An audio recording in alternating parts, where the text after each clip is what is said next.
ഇത്തവണത്തെ civil services പരീക്ഷ പാസ്സായവരിൽ ഒരു ഷൂട്ടറുമുണ്ട്. ഇന്ത്യയുടെ ഷൂട്ടറാണ് അദ്ദേഹം. ബംഗളൂരു സ്വദേശിയായ തേജസ് കൃഷ്ണ പ്രസാദ്. അദ്ദേഹത്തിന് 243ാമത്തെ റാങ്കാണ് ഇക്കഴിഞ്ഞ സിവിൽ സർവീസസ് പരീക്ഷയിൽ ലഭിച്ചത്. ആ വിശദാംശങ്ങളിലേക്ക് നമ്മൾ പ്രേക്ഷകരെ കൂട്ടിക്കൊണ്ടുപോകുന്നു.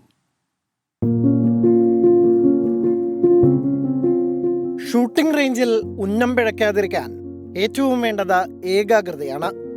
ആ ഏകാഗ്രത തേജസ് കൃഷ്ണ പ്രസാദിന് സമ്മാനിച്ചത് സിവിൽ സർവീസസ് പരീക്ഷയിൽ തിളക്കമാർന്ന ജയം. ദേശീയ ജൂനിയർ ചാമ്പ്യൻഷിപ്പിലെ വെങ്കല മെഡൽ ജേതാവും ടോക്കിയോ ഒളിമ്പിക്സിനുള്ള സാധ്യതാ പട്ടികയിലുമൊക്കെ ഇടം പിടിച്ചയാളാണ് ബംഗളൂരുകാരൻ തേജസ്.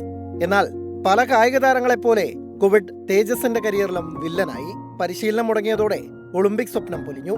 ആ ഘട്ടത്തിലാണ് സിവിൽ സർവീസസ് ഒന്ന് പരീക്ഷിച്ചാലോ എന്ന തേജസ് ചിന്തിക്കുന്നത്. ആദ്യ അവസരത്തിൽ പിഴച്ചെങ്കിലും രണ്ടാം തവണ ലക്ഷ്യത്തിലേക്ക് കൃത്യമായി തേജസ് കാഞ്ചി വലിച്ചു. പരീക്ഷയിൽ 243ാം റാങ്ക്. സർവീസിൽ പ്രവേശിച്ചാലും ഷൂട്ടിംഗ് വിടില്ലെന്ന് തേജസ് പറയുന്നു. ദിവസവും 2-3 മണിക്കൂർ പരിശീലനത്തിന് മാറ്റിവെക്കാനാകുമെന്നാണ് പ്രതീക്ഷ. പാരാലിമ്പിക്സ് ബാഡ്മിന്റണിൽ മെഡൽ നേടിയ ബംഗളൂരുകാരൻ സുഹാസ് യതിരാജിനെ ഇക്കാര്യത്തിൽ മാതൃകയാക്കാനാണ് താൻ ആഗ്രഹിക്കുന്നതെന്നും തേജസ് പറയുന്നു. Sports desk 24.